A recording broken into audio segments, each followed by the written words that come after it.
তুরস্ককে এক হাত নিল ইরানের সর্বোচ্চ নেতা আয়াতুল্লাহ খামেনির উপদেষ্টা। তুরস্ক মার্কিন যুক্তরাষ্ট্র ও ইসরায়েলের হাতের পুতুল পরিণত হয়েছে বলে মন্তব্য করেছেন ইরানের সর্বোচ্চ নেতা খামেনির উপদেষ্টা Ali Akbar Velayati.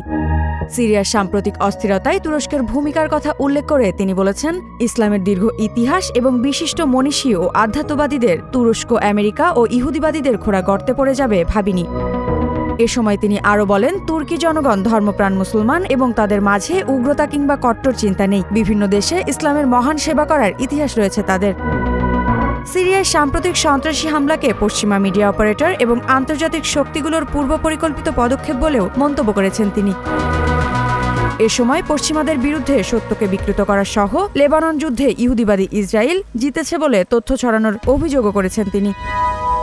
Double million offer Walton fridge কিনে পেতে পারেন 20 লক্ষ টাকা, রয়েছে কোটি কোটি টাকার নিশ্চিত উপহার। এছাড়া ইরান শেষ পর্যন্ত সরকারকে সমর্থন করে যাবে বলেও আমেরিকা, ইহুদিবাদী ইসরায়েল এবং আরব অনবরত সকল দেশকে হুঁশিয়ারি উচ্চারণ করেছেন তিনি।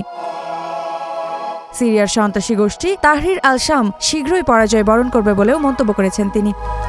মৃত্তিকা বিশ্বাস, নিউজ 24।